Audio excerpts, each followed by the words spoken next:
Welcome, everyone, to the third in our series in 2024 of talks on the impacts of climate change on our Central Texas region. We are the Fayette Prairie's chapter of the Native Prairies Association of Texas, and we welcome you to this evening. I'm going to do a short preamble, introduce our speaker, and then we'll get started. As most of you know, we recently lost a great champion of conservation, Gary Kosterek, when he was killed in a biking accident on June 5th. Gary was the president of this chapter of NPAT, and he was a professor emeritus from the Jackson School of Geosciences at UT, and a winner with his wife Diana of the 2023 Lone Star Land Stewardship Award, among many other accomplishments. This 2024 series of talks was his idea and something he worked to make happen. So we continue the series today with another outstanding speaker who I'll introduce next, and we honor Gary by continuing to work on conserving the Texas prairies. Before I introduce our next speaker, I'll let you know the dates of the next two talks in this series. You'll want to mark your calendars for July 25th at the same time on the same link, Zoom link, when Dr. William Rogers is going to speak to us on prescribed burning during droughts and share some insights from his high-intensity fire experiments to restore open ecosystems and manage woody encroachment in Texas. And then on September 19th, Dr. Brian Wilsey will speak on the new ecosystem we are faced with and climate's impact on native plant restoration efforts, plant selections for restoration, and the variety of exotic and invasives that are present. I'll put those two dates in the chat, and also know that there are recordings of the prior two talks in this series that are posted on the Fayette Prairie chapter's website, and this talk will also be posted there. I'll add a link to that in the chat as well. Tonight, we ask everybody to just stay muted during Dr. Mace's presentation, and then we'll hold questions until the end of the talk. We'll have a few minutes to ask them. You can ask them either by raising your Zoom hand and we'll call on you, or you can type your question into the chat. And you can type your questions in during the chat, and Marvel and Granger will be organizing those for the question period at the end. So now to our speaker. Robert Mace is the Executive Director and Chief Water Policy Officer of the Meadows Center for Water and the Environment at Texas State University. He is a professor of practice in TSU's Department of Geography. Robert has over 30 years of experience in hydrology, hydrogeology, stakeholder processes, and water policy, mostly in Texas. He has a BS in geophysics and an MS in hydrology from New Mexico Institute of Mining and Technology, and a PhD in hydrogeology from UT Austin. Dr. Mace is the person to consult about our state's aquifers and groundwater. Among his many publications and research projects, he recently authored the book Groundwater Sustainability in 2022. You can get it on Amazon. In 2021, he co-authored a research paper on the resilience of our water infrastructure in the face of extreme winter events like Uri. And on this one, he worked with our last speaker, Jay Banner. And so he let me know that he is about to head out to Switzerland, where he and his wife are going to indulge their fascination with brutalist architecture. And that he also let me know he has 8 cats. I think these are both very significant facts about Robert Mace. So he is the person to consult on all water matters of our state. Dr. Mace, thank you very much for being here. My pleasure, and thank you for the introduction. The presentation I have today is water resources and opportunities in Southeast Texas. I'm gonna zoom in on the kind of the Fayette Prairie area initially, and just kind of talk about the situation there in terms of what I know about what's happening, and then talk about maybe some creative ways to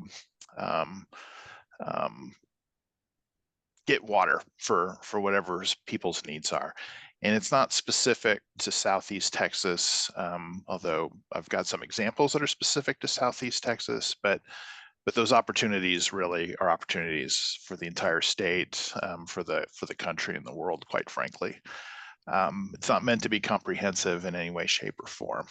I was, a bit shaken on the news about Gary. He was at University of Texas at the Jackson School. It wasn't the Jackson School at the time when I went to graduate school there. And I was certainly aware of Gary and crossed paths with him at Austin Geological Survey meetings, and interacted with him to give this presentation to y'all. And so in his honor, I just wanted to read a poem. I kind of thought this one was kind of perfect. Written by Walt Whitman. It's called "The Prairie Grass Dividing."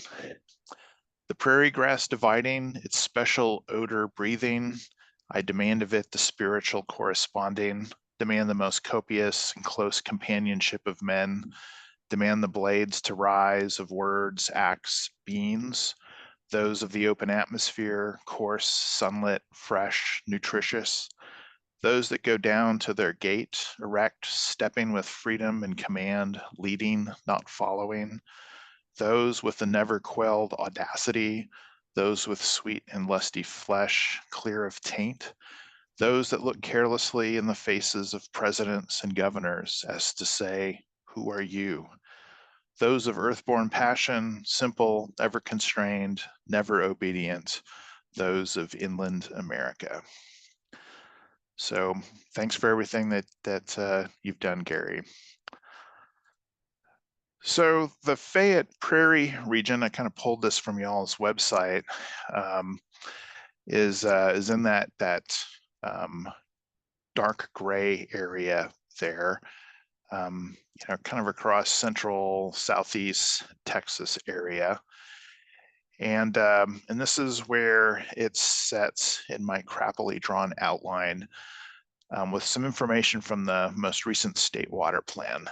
And this is showing projected population growth, the map on the left, and it's bulked into population increase. And so in the white counties, it's a less than 10% increase in population. The tan, 10 to 100% increase. The orange, 100 to 200% increase. And then the brown, greater than a 200% increase. And so, so the Fayette Prairie area is, between two urban areas there. Still some growth, particularly on the northern side. A lot of the percent increase in growth we're seeing is kind of call them donuts, but it's on the outer fringes of the major metropolitan areas. And you can see that it is creeping towards the prairie from both directions, kind of reaching the prairie, or this particular prairie, from the Houston area.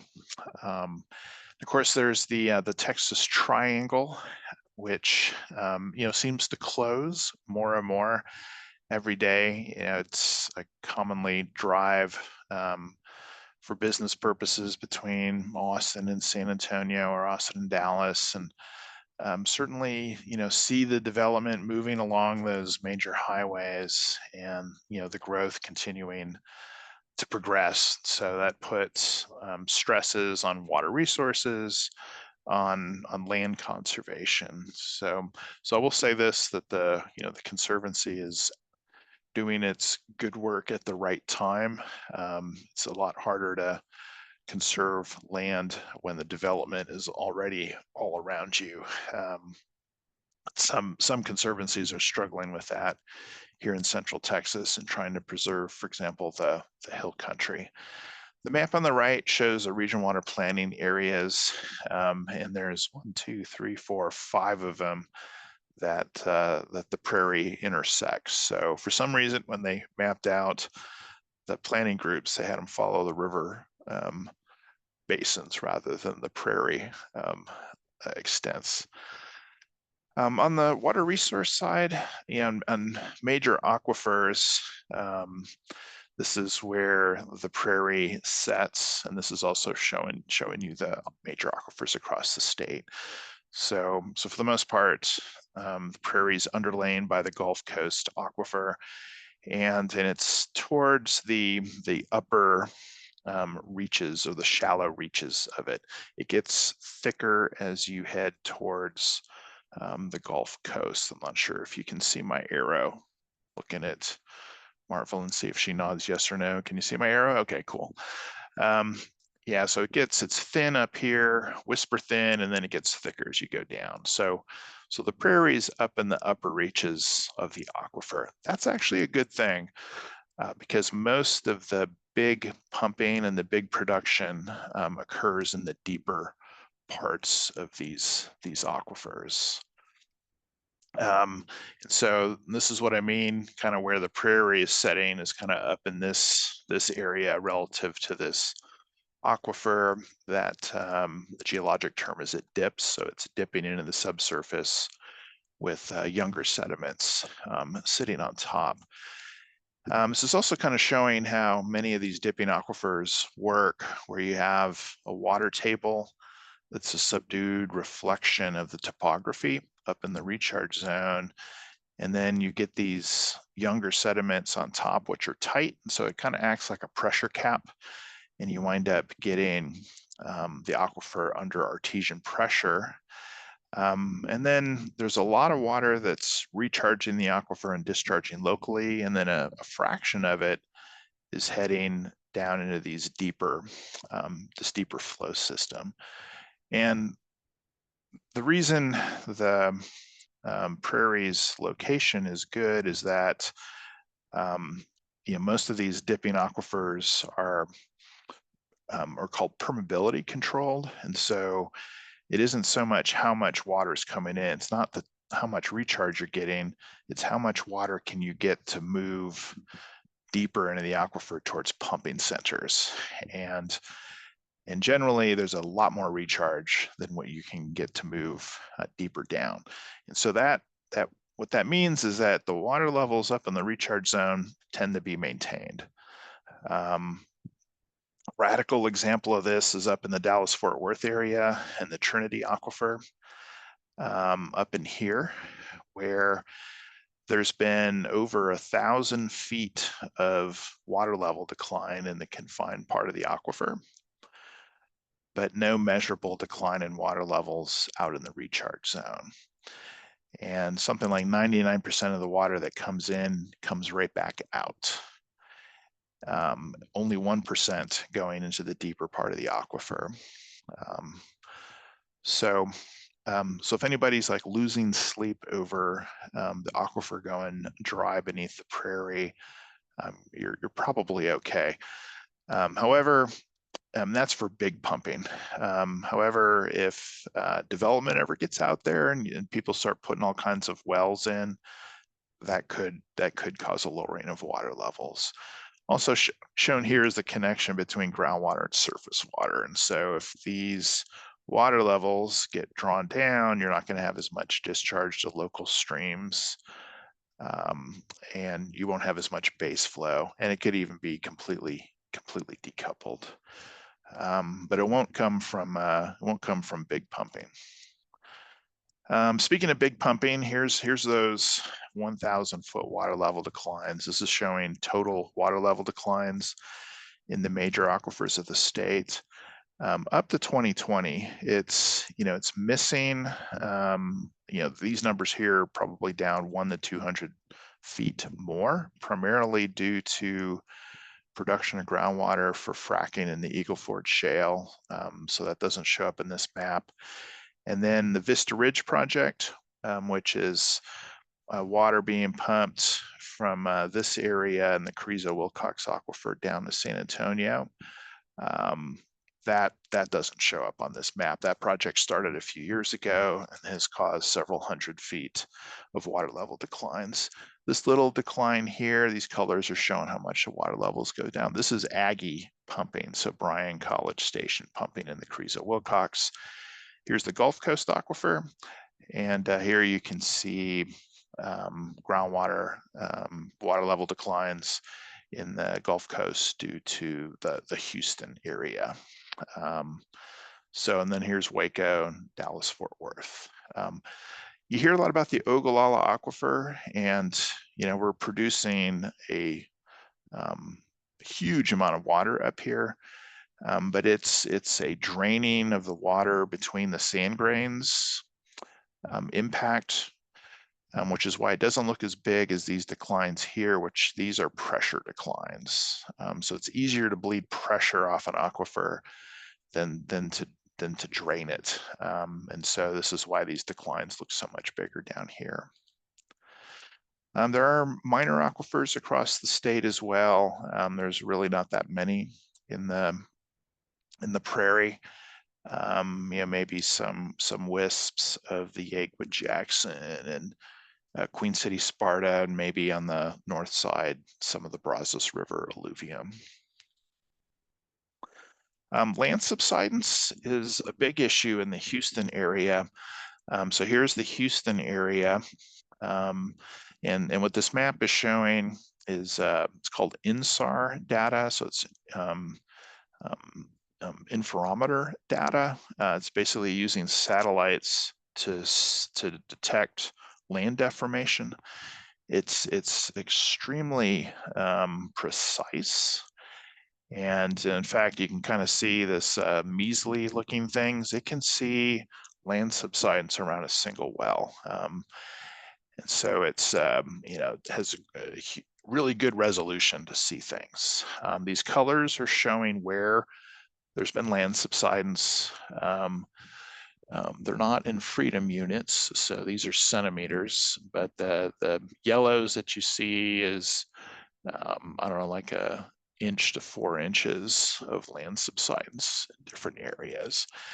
I noted on that water level decline plot that drawdown in Houston, it's pretty much a legacy water level decline. Before people were worried about land subsidence, those water level declines were 400, 500 feet. With the creation of the subsidence districts back in the 70s, it's a regulatory entity that has some pretty strong ability to restrict groundwater pumping. So they shut off groundwater pumping to the point that the water levels are coming back up. You're not seeing land subsidence in Houston proper, but they also manage production from the aquifer to kind of allow growth on the fringes. And so in many ways, groundwater is like the entry drug to development. It's like a cheap distributed water supply. But then as things get dense and the subsidence districts start seeing subsidence, it'll then force people to convert over to surface water. Katie's been in the news over the last couple of years because you can see there's a lot of growth there, a lot of wells, and we're starting to see some land subsidence out there. I put this up here because Hallettsville and Shiner are kind of where the Prairie is. And so although unfortunately the data doesn't extend beyond here, it's showing that there's been some land subsidence in the Prairie area. The Gulf Coast Aquifer in general is susceptible to land subsidence. The sediments are young. they're not lithified. They haven't turned in the rock yet. And so because of that, when you depressure the sands that hold the water, you then wind up getting a depressuring of the clays. And then once it's depressured, that weight of all that sediment on top will compress it. And so you get this land subsidence. Parts of Houston, particularly down here, have sunk upwards of 10 feet. That's not good when you're close to sea level. Also not good when sea level's rising. And it also creates some interesting issues with all the flooding. Basically, the land topography is changing over time. So just some things to just kind of put that out there, as it does look like with the pumping, there probably is some land subsidence where the Prairie is. I don't know if that's of concern or not. It's kind of interesting that I'm not sure what river this is here, but it's quite a bit kind of going along this little river here. So that can cause some issues with flooding. Speaking of rivers, here's the river basins of the state, and I've got the Prairie kind of drawn across it. And so you got the Brazos, Colorado, Lavaca, Guadalupe, and maybe a smidge of these coastal basins as well. In terms of what's going on here, what I thought I'd show is kind of what's going on with reservoir storage in these basins. And so this is the Brazos. It's kind of hard to see. This is the period of record. The black line you're seeing is the storage, conservation storage. And conservation storage means the storage in the reservoir that's available for people to use. So if the reservoir is completely full, then it would be up to this black line. And then this herky-jerky business going on is, looks like here we lost storage, but it's like additions to storage. So new reservoir in the basin coming on. Looks like there's been some retreats. This could happen. In fact, it probably did, given the time frame. There might have been a decrease in how much could be produced due to this drought. But if we kind of look from here going forward, where the total conservation storage is about the same, we had a really bad drought, statewide drought, about 2009 to 2015. So you see this one here. And then this recent drought, not as bad as far as storage is concerned. And then we've come back. We're currently at 92.8. It's kind of hard to see here, but we've come back with these recent rains. Colorado River Basin.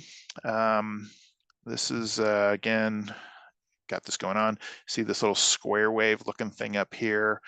There can be minor adjustments in the conservation storage based on taking some from the flood pool during part of the year and assigning it to conservation, and then vice versa. And so there's these seasonal adjustments between the flood pool and the conservation pool. The Colorado River Basin goes all the way up to, Midland, Odessa. And a lot of those reservoirs I don't think they've ever been full, which is why you see such a disparity here. But you can definitely see that 2009 to 2015 drought, and then we've got this current drought. And so when I checked, we got these rains coming through recently, and so far the reservoirs have not come up very much in the Central Texas area. And again, conservation capacity, this is if the lakes were full, then you would have, this then is like how much water you have available for people to use, whether it's for irrigation, industry, cities, environmental flow releases, things like that. And then this is just showing kind of what the actual volume is in conservation storage. There's a reason that's called conservation storage, because there could be flood storage. And then there's also something called the deliciously named the Dead Pool, which is kind of a sediment reserve at the bottom.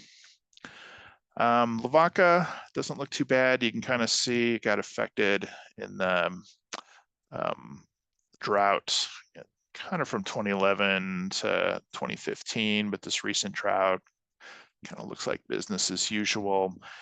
And then the Guadalupe River Basin is actually in what we think is probably a new drought of record. And so far they haven't gotten much. It's at 60% full. Here's the period of record. So it, got dammed up here and filled up by late 60s. And then it's just been getting affected more, and that's climate or weather more accurately, but then also increased population, increased use of the reservoir. But talking to my friends at the Guadalupe Blanco River Authority, they think this is probably a new drought of record. So which will actually cause a reduction in the conservation capacity. So looking into the future in the state water plan, there are new reservoirs that are proposed. Many of them are controversial. There's thought that we're not going to have new reservoirs, but there have been a couple reservoirs built over the last 10 years. Within the footprint of the Prairie, it's really just the Baylor Creek Reservoir. But if you look up the basins, you'll see where you see these little words here, and this is at the Water Development Board webpage. There are a number of new reservoirs proposed. So quite a few up basin in the Brazos, which is interesting. I'll leave it at that. In the Colorado River, there's this reservoir. There's also some off-channel reservoirs, and I'll talk about those a bit more detail in a bit. But of course, all that stuff has an impact on water availability in the region. I know you've heard from some folks on climate change, but I just do want to say a couple things about that. I've just got a couple slides here. This is Nielsen Gammon and others report showing the temperature trends. So it's been getting warmer. If you've been around a week in Texas, you can probably tell it's been getting warmer. I've been in Texas since '91, and boy, it is a lot warmer now than it was back decades ago. And and this is suggesting maybe 0.75 degrees Fahrenheit per decade, which is not good. The overall precipitation trend is going up. So for this region, looks like it's somewhere in the 0.5% to 1% increase in rainfall per decade. However, temperature is a major driver of runoff to rivers, as well as recharge to the aquifers. And so that increase in temperatures is likely to cancel out any benefit from increased rainfall, and will ultimately lead to less water in the rivers, less water recharging our aquifers. Okay, so there's all the doom and gloom. Let's talk about some cool things that we can do. And there's some innovative things. There's conventional water resources, is drill a well, slap a pipe in the river, or build a dam and access surface water. But I like to say the easy sources of water are, for the most part, gone. Like look at what San Antonio's doing. They're doing groundwater, but they're having to build. They built a pipeline, 100 miles away, to bring that water down to San Antonio. It's just getting harder and harder to get the water. the Gulf Coast aquifer's got a lot of water in it, but when you pump it, you get these land subsidence issues. So I don't know that the Gulf Coast aquifer is going to be a panacea or a solution for folks. Couple innovative ways of dealing with or extending our our conventional supplies is, one is an off-channel reservoir. Reservoirs are very, very expensive to build. They take a long time, decades, probably 30, 40, 50 years is kind of the, hey, I want to build a reservoir to it starting to hold water. And then interestingly enough, in Texas, you've got the environmental groups are very much anti-reservoir because of the environmental impacts. And then you've got the conservatives that very much against eminent domain. So they want to protect private property rights. And the larger reservoirs, particularly the ones up in Northeast Texas, are, swamping out or would swamp out folks who, their families have been in Texas for generations. The property has been in their family for generations. So there's an unholy union there between the environmentalists and the hardcore conservatives in the legislature that are really against reservoirs. But these off-channel reservoirs are kind of a creative way of dealing with some of this. So this is the Arbuckle Reservoir that Lower Colorado River Authority has down near Lane City. If you're familiar, it's a bit downstream. Here's the Colorado River here on the left. And the concept here is kind of nice in that you don't have to, you could condemn people's property, but you don't have to. You can go find somebody that has a big piece of property and you buy it, willing seller, willing buyer. You then build a ring dike around it, which is what LCRA has done. And it looks like this property, looks like they're doing a bunch of gravel mining in there. And then they take water, excess water coming down the Colorado River and pump it into this reservoir. And then when it's needed downstream, they then pump it back into the river. So this is kind of a clever way of dealing with the political situation in Texas today on reservoirs. They don't tend to be as big as, big main stem reservoirs, but you avoid a lot of the environmental issues and the permitting. You can do these pretty fast. And there's, half dozen or so that are in the water plan now. There's another one that's planned up in Bastrop that Austin plans on using in cooperation with LCRA, and more of these being proposed, let's say in the Brazos River. So I think we'll see more of this. Another kind of innovative thing that they're looking to do is like the biggest user of water in the Highland Lakes, in Central Texas, is evaporation. But LCRA is planning to deploy evaporation suppression on this reservoir. And so, and because the geometry here is nice for that, it's basically putting something on the surface that breaks down water tension. So it makes it a flatter surface and then provides a barrier. And it tends to be a liquid that's applied, but then it breaks apart. When you have all the crenulations of a real reservoir, it becomes harder to do, but this becomes a bit more realistic to do. And then aquifer storage and recovery is becoming more and more popular.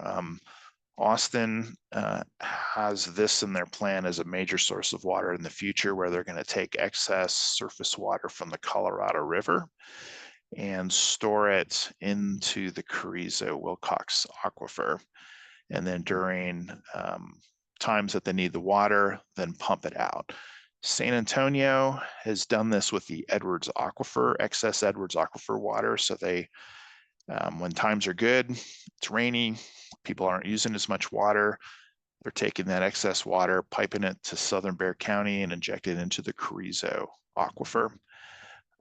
They've got almost 200,000 acre feet of water stored in there. A chunk of it is for the benefit of endangered species at Kamal and here at San Marcos Springs, where I'm at this evening. So it's been a huge success, and I'd say expect to see more of that. In both of those cases, however, there's consequences. Like with water, you have to think about what the unintended consequences are, and so any water that's being taken out of the river and put somewhere else means it's not flowing downstream. That means it's not going to the basin estuaries. It's not propping up the resilience of downstream water right holders. There's in-stream flow environmental concerns there as well. So it's not a silver bullet, but both of these strategies are being deployed because in part they kind of do big water. One of the things that we're working on at the Meadows Center, and a number of folks are working on, is something we're calling One Water, where like the conventional urban water cycle is you pull water out of the river, you treat it, deliver it to people, you brush your teeth, you take a shower, it goes down the drain, goes to a wastewater treatment plant, it gets treated and then discharged to the river. Thought with One Water is well, maybe you intercept that cycle, so you have water reuse. And then even more, you start looking at your built environment as a source of water itself. So rainwater harvesting, condensate harvesting, if you're producing water to keep your basement from flooding or for foundational purposes, which might happen like downtown large buildings, instead of dumping that to the drain, intercept that and use it, stormwater, as well as the gray water and black water. So it's, and so kind of the ideal is this over here, where, you could actually go net zero on your water supply. And then, the One Water concept tackles climate change, which is something that's not handled in Texas water planning. In fact, I would say Austin is the only community in the state right now that has taken a look at climate change and is employing strategies to meet the needs under a changing climate. It's not required by the state. State agencies can't even look at it because it's too politically touchy. When I worked at the state, I was not allowed to say climate change in public. That would have been a career limiting activity. I probably could have gotten away with it once. Second time, I think I've probably been fired or demoted. So climate change is part of it. Considering the environment, so looking at unintended consequences, and then also looking at equity. So for example, Austin developed its own 100-year water plan, building climate change. On the equity side, they decided that they were not going to import water from a rural area. So kind of an urban-rural equity issue. They wanted to see what they could they meet their needs in Austin with the water that they had, rather than building a reservoir and piping it in, drilling a well field and piping it in. So I've already mentioned some of these. Rainwater harvesting is one. This is office building and a meeting facility that Lower Colorado River Authority has that we call it tank porn. I get excited when I see big rainwater harvesting tanks, just like got to pull over and take a picture. But these big roofs, you can capture quite a bit of rainwater off of. I just working with Ricardo Briones. He was a graduate student of mine. He just finished this last December. And we took a look at reliable rainwater harvesting. There's a storyline out there that rainwater is not reliable. But if rainwater is not reliable, then our reservoirs aren't reliable, because what fills our reservoirs? It's rainwater. And so we applied the same engineering techniques that you would use to evaluate firm yields or drought-proof, quote unquote, drought-proof supplies for the state's reservoirs to rainwater systems. And so this is showing, if you had 3,000 square feet of catchment and 30,000 gallons of storage to store water, this is how many gallons per day of reliable supply you could get. Reliable supply means it would get you through a repeat of the drought of record.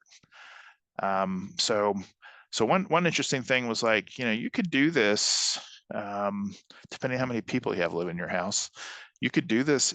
You could do a reliable rainwater system in El Paso. A highly efficient household kind of gets down to about 25 gallons per person per day. So you can get 34 in El Paso. You'd have to live alone.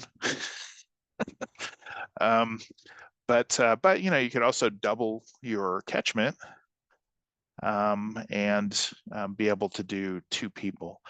It looks really good. There's a lot of people in the hill country that all they rely on is rainwater harvesting, with a system that's about this, 3,000 square feet of catchment, 30,000 gallons of storage. In the Houston area, it could reliably provide a family of 6 with water with this system. So I'm not proposing that everybody go over to rainwater, although I would love it if everybody would, or at least look at this as a way of, say, deferring in a reliable way, maybe outdoor watering, or maybe bringing that water in and using it to flush toilets and things like that. Just using the source water for drinking potable purposes. Another source of water is condensate harvesting, right? We all have, maybe not all of us, but most of us have air conditioning, and there's like a pipe that goes out of your house and drips, or maybe it's a window unit and it's got a pipe that goes out and it drips condensate, because the process of conditioning the air, you're reducing the humidity. Humidity is water and air. That water has to go somewhere. Well, you could intercept that water and use that as a supply. San Antonio has been doing this for quite a while. They're the first place in Texas that I'd heard was doing it. And Austin has gotten into the game, kind of led by some private sector folks. The folks that developed the Austonian, which, gosh, maybe 12 buildings ago was the tallest building in Austin at the time. They collect the condensate to the tune of 33 million gallons a year to meet all of their outdoor needs. It's kind of cool too, because when do you need water for your landscape? It goes up during the summer and comes down. It's low in the winter. When are you producing condensate from air conditioning? Not a whole lot in the winter. More and more though, but not a whole lot in the winter, and then it goes way up in the summer and comes down. So here's a case where the supply curve looks just like the demand curve for water. Austin just recently, like the last couple of months, required pretty much all buildings 250,000 square feet or larger to be using alternative supplies for flushing toilets and for irrigation, as well as in apartment buildings and condos for washing clothes. So using condensate harvesting or rainwater harvesting. So San Antonio also has some kind of similar requirements for flushing toilets and things like that for certain size large buildings. Oops, my E hung over. Ricardo and I, just for fun, calculated how many gallons per year per ton of air conditioning could you get across the state. And so, down in Houston, 700 to 800 gallons per ton. So not as much as rainwater harvesting, but depends how many tons you have. You could actually get quite a bit. If we were able to capture all the AC condensate for greater Houston, that's 10 billion gallons of water a year, which is about 10% of Houston's water use, or equivalent to 6 KDs. So, additive, it can actually be quite a bit of water. I mean, you practically have to swim through Houston's air. So it's like a rich environment for harvesting water. This is also kind of a way of doing atmospheric harvesting of water. And there's special technologies for doing that as well. Then you can start combining things. This is the new library, Central Library in Austin, and they use rainwater harvesting and condensate harvesting to flush toilets, flush urinals, and water the grounds. And by doing that, they've been able to decrease their use of the source supply, which comes from the Colorado River and the Highland Lakes, by 90%. And it turned out that we've been in a drought, so it's not been raining as much, but the condensate production has been there. I don't know how many tons of cooling this place has. I should figure that out. But that's been enough for them to get through the drought without needing to go back to backup water supplies. So that's pretty substantial, a 90% reduction in use. Stormwater harvesting is another potential. So it rains, you see water kind of rolling off the asphalt of the parking lot. You can capture that water. Not quite as clean as what's coming off the roof, but still you can capture it and use it for things. Probably the A&M has done a lot of this with some of their buildings, but there's not a footprint of it online that I can find, oddly. But there is this neat project up in Wichita Falls where they collect 2.7 million gallons of water a year with a 10-year return on investment using the high performance modular biofiltration system. So they dug a hole, they kind of put this milk crate stuff down in it as a matrix. They can then cover this up and then capture stormwater, put it in here, and then pull it out for irrigation. I don't know if they bring it in to use for flushing toilets and whatnot, but it certainly could. There's gray water. I don't know how many of y'all read this book, 50 Shades of Gray Water. Gray water being, like water from your sinks and your showers and washing machines. So that can be tapped and used for alternative purposes. Wastewater plants, I like to call them kind of a local spring or a local supply.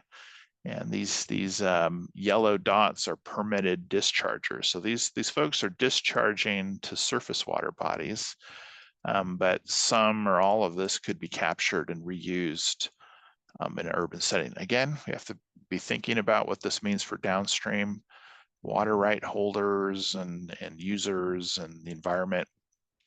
But using this might also prevent having to build more reservoirs or draining more aquifers. So already quite a bit of this going on in Texas.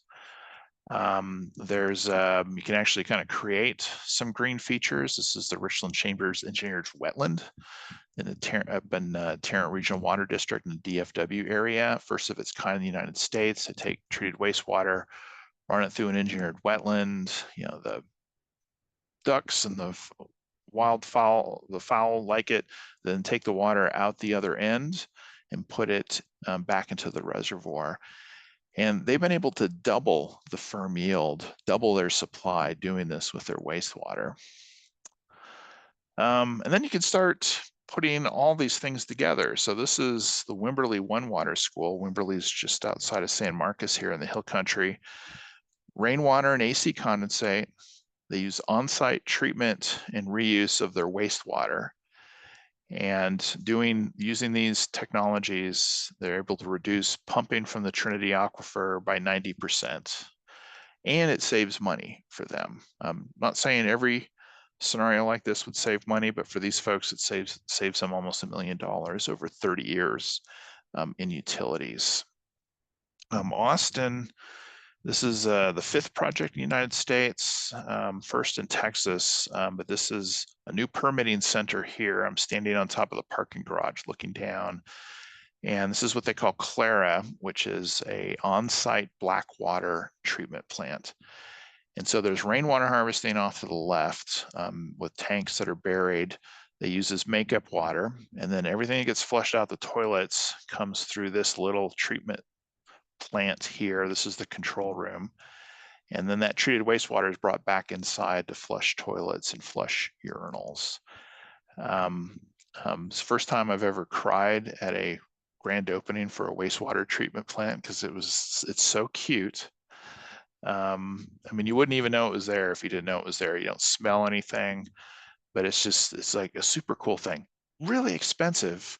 And so even though I was emotionally affected by this project, I'm like, yeah, nobody else is going to do this. But there's like half a dozen folks in Austin that want to do this in the public and the private sector. So there is interest in doing this.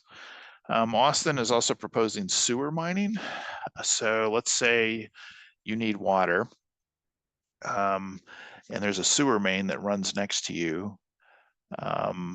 Austin in its water plan has the ability where you can divert that sewage, treat it, get the water out, and then go do your thing.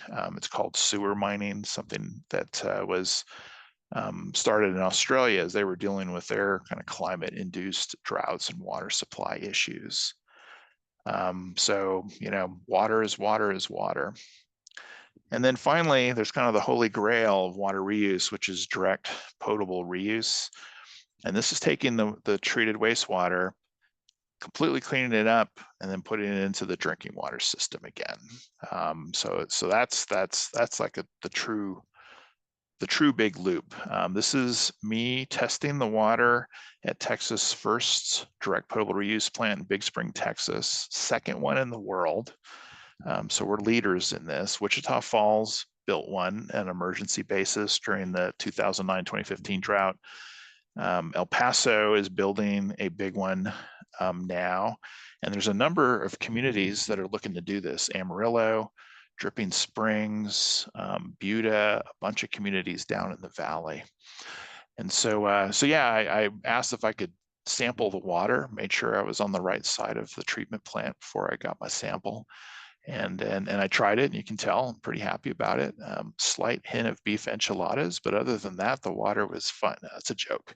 Water was perfectly fine, completely clean, reverse osmosis, nuked with a massive ultraviolet light in case anything wiggled past. We're going to see more and more of this in the future. National press, when they heard that this was happening, this plant's been in operation now for 10, 15 years. They all flew out and started talking to people, and the water quality out there is not that great. It's pretty salty. And so they've got these little water kiosks that you can drive up to. They look like windmills. You can drive up and fill up your jugs. And I think it was NBC News. They connected up with a cowboy there, and they said, "Hey, do you know what they're doing? Do you know where your water's coming from?" And so they explained this whole reuse, direct potable reuse thing to him. And they said, "What do you think about that?" He kicked the gravel a little bit, and he said, "Well, I guess that means I get to drink my beer twice." So again, water is water is water. So with that, I'll conclude.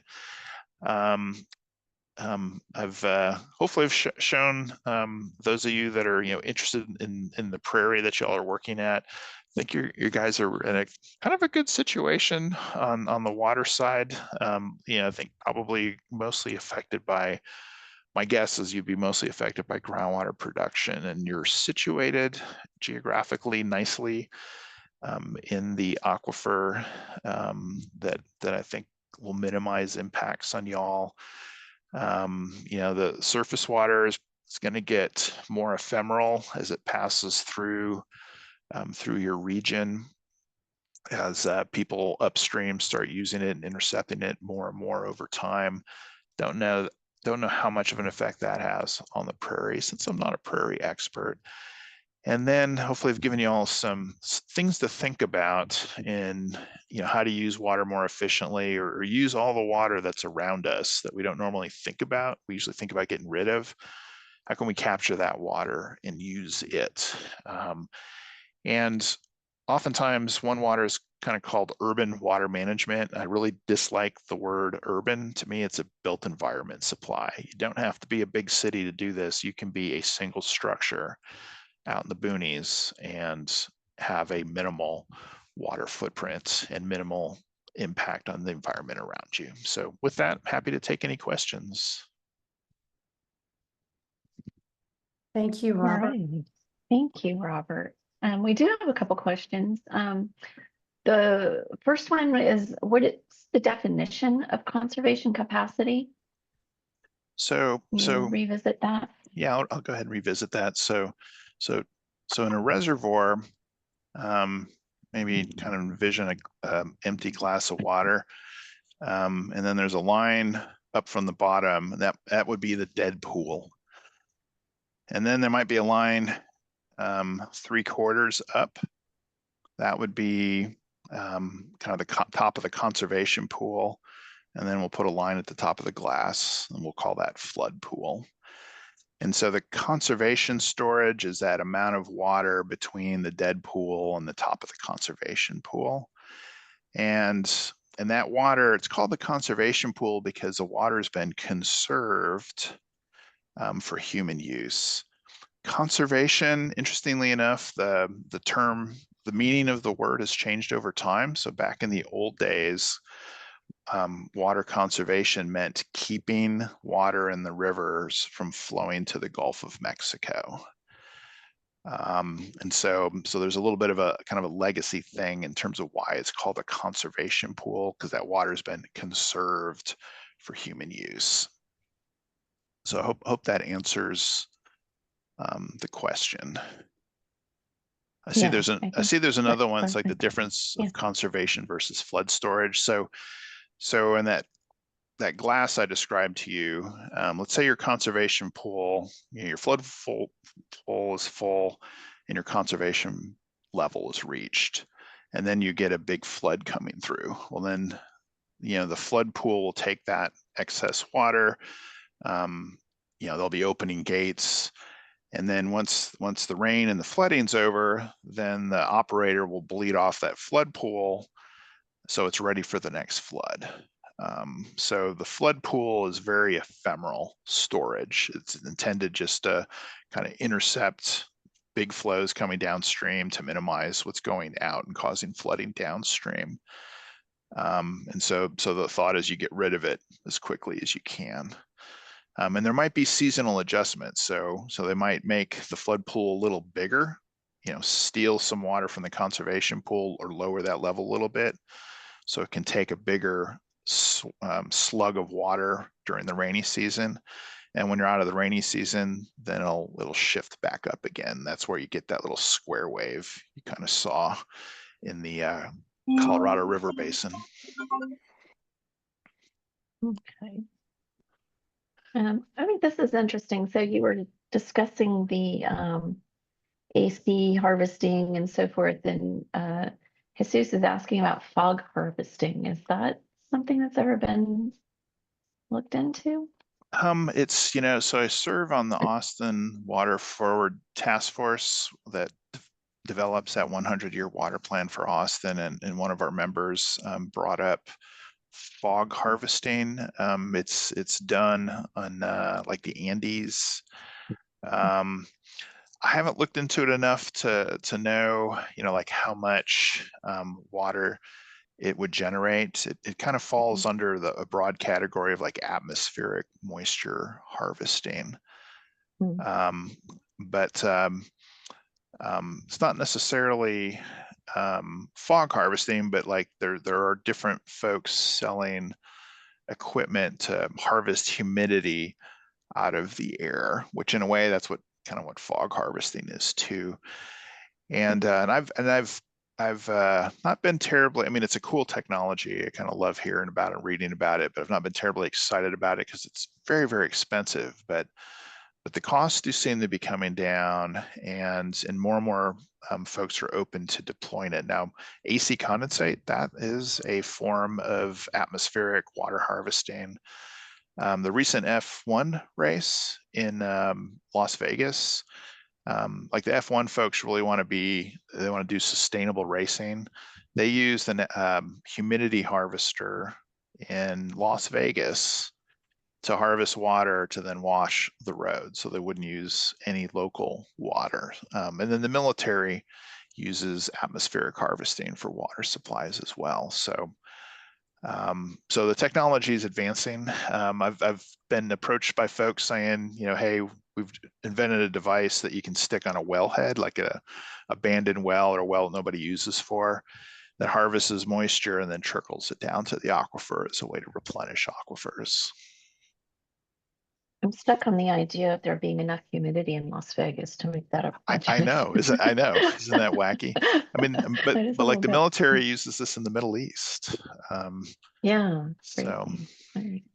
And then the citizen education at TSU, can you share what they're offering there? So that work that Ricardo and I did, I'm working on turning that into a Meadows Center report. So right now it's in thesis form and it's not terribly digestible. So like a mama bird, I'm going to chew it up and then regurgitate it out for the public to make it useful. And then along with that is a series. So each of those dots was where we made the calculations, and it's based on daily rainfall. And we're going to make those Excel spreadsheets available to everybody, so everybody can then use the tool with their own rainfall data, or just pull it down, say for Amarillo, and then run it with their own household to figure out what their reliable supply could be from a rainwater system. A&M does a lot on educating folks about rainwater harvesting, so we'll be talking with them as well on this tool, and then reaching out to the rainwater harvesting industry. I really want to change the dialogue of rainwater harvesting not being reliable. Rainwater harvesting can be reliable. I like hearing that. I have a question about rainwater harvesting, Robert. In some states, it's not allowed. Right? In Colorado, for example, you can't do rainwater harvesting because I think they're concerned about their waterways. Right. So I think Colorado's weakened a little bit. Like I think you can have 2 rain barrels now without having to buy a surface water right. But if you go more than 2 rain barrels, then you have to go buy a surface water right to then turn into rainwater harvesting. I think that's absolutely ridiculous. The reason is that and in this report, Meadows Center report that comes out, in the appendix, I'm going to run through the calculations to show why it's ridiculous. If every roof in Texas captured every drop of rain that fell on it, it would theoretically decrease flows in the rivers, or actually runoff to the rivers, like 0.37%. So it's small, but somebody might be like, well, wait a minute, that's 0.37% I didn't have, and we're already kind of struggling, so I want that 0.37%. Well, here's the other thing, is that there's 6 times as much impervious cover in Texas as there is roof area. Impervious cover increases runoff, and so the built environment is already creating more water going into the waterways than if you intercept everything off of the roof. So I don't know. So my argument is that you can do rainwater harvesting guilt-free. Yeah. Well, you had mentioned that there's increased rainfall, and this is something we've heard from our prior 2 speakers. Rainfall is going to be increasing with climate change in our area, and yet that will not result in more recharge or even, I guess, deep reservoir capacity.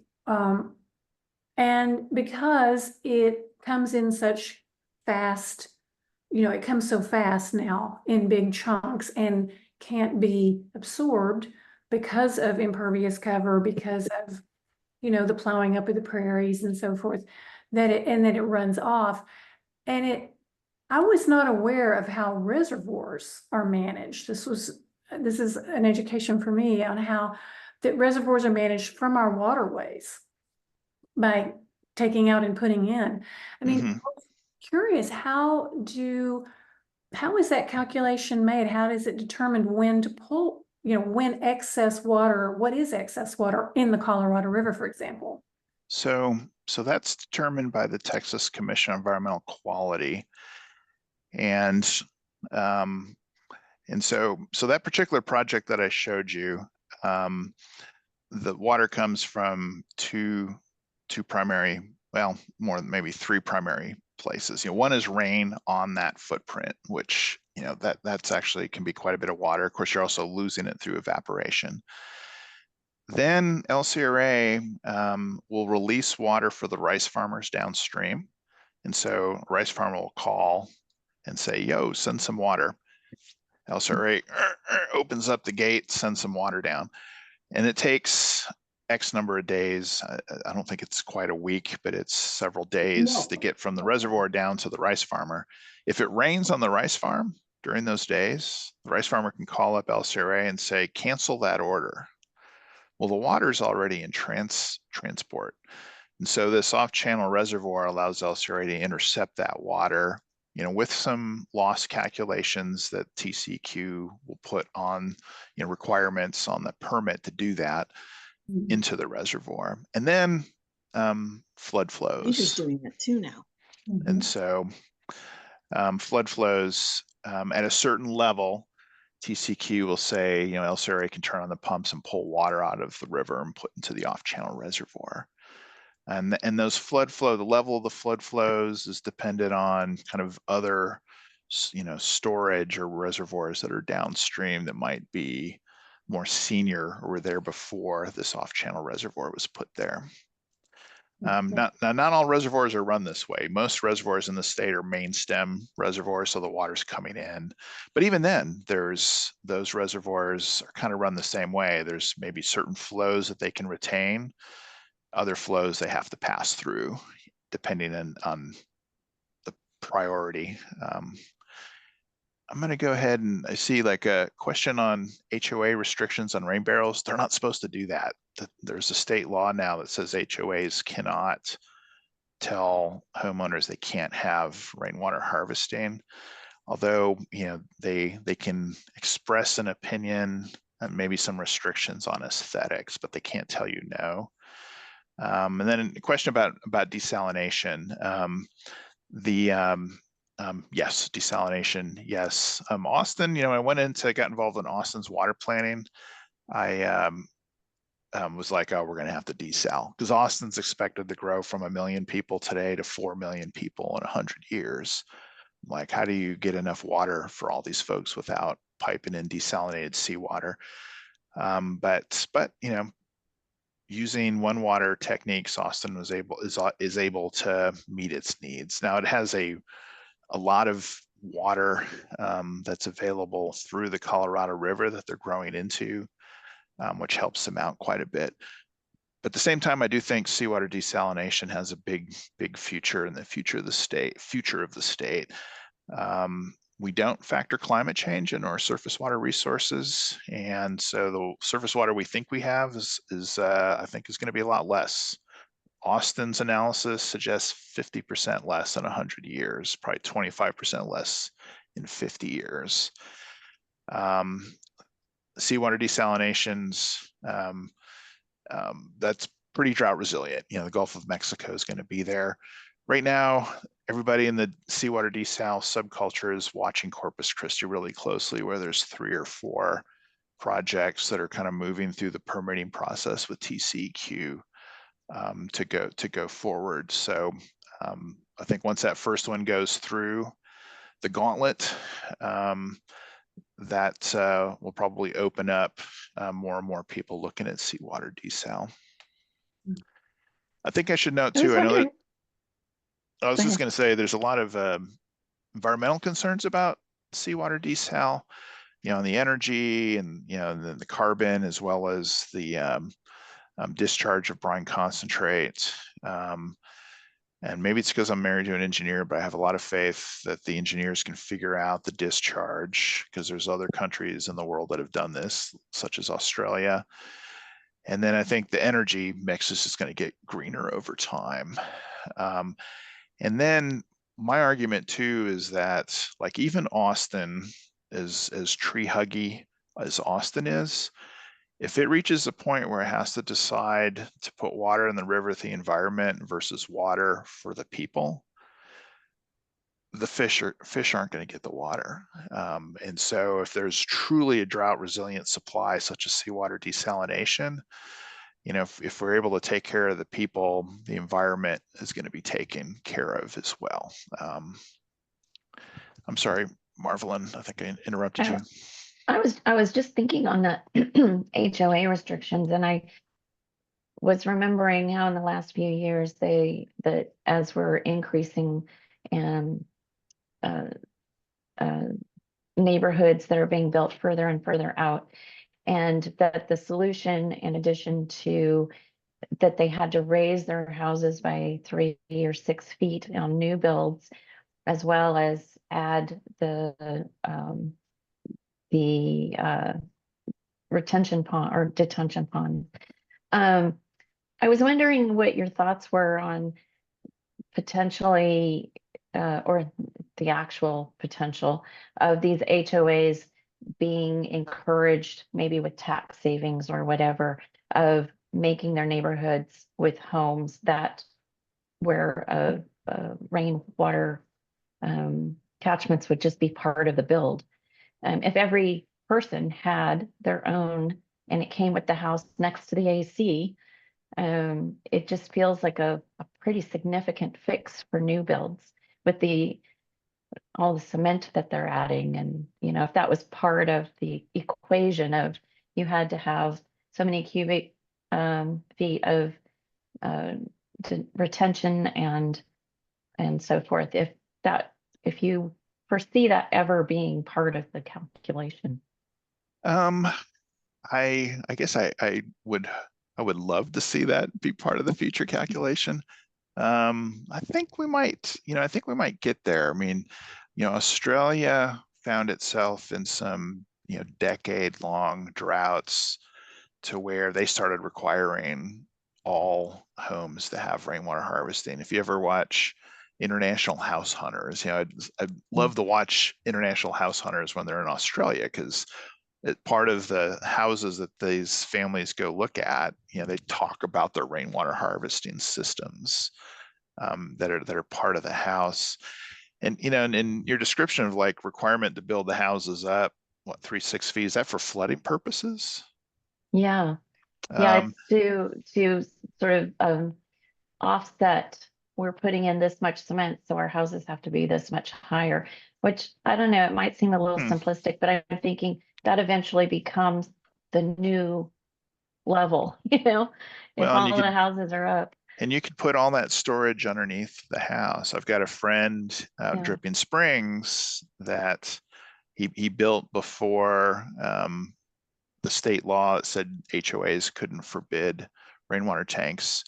He built his foundation such that his tank, and actually it's underneath his patio. So he has a concrete patio that is rainwater storage, and his house is completely off of rainwater. He didn't put a well in. And pulling up, you'd have no idea that that's where his water came from, was rainwater. And when you're looking like rainwater harvesting systems, whole house systems that are resilient are, at least in the hill country, are pretty equivalent to drilling a well. So they're cost effective. In an urban setting, they're pretty, it's pretty dang expensive, say, compared to centralized supply. But like my wife and I, in our house in the middle of Austin, we have 5,000 gallons fed by a 2-car garage. and it's sized in a way to get us through the drought of record for outdoor watering. So we don't use any city water outdoors, which means our household use is about 70% less than a typical Austinites household use on a per capita basis. Nice. Thank you. Well, I think it's 7:15, so we better let Dr. Mace go now, and thank you so much for sharing this. I'm so glad that we recorded it because there was a lot of information here, a lot of really good maps. I want to go back and look at them again. So thank you very much for your time and for a terrific presentation. Yep, go Bobcats. Enjoy your Yes. Rob. Yeah, Okay. thank you for having me, and thank you for the questions. And my contact information is on the screen there, so don't hesitate to reach out. Great. Good night, everybody. Thank you.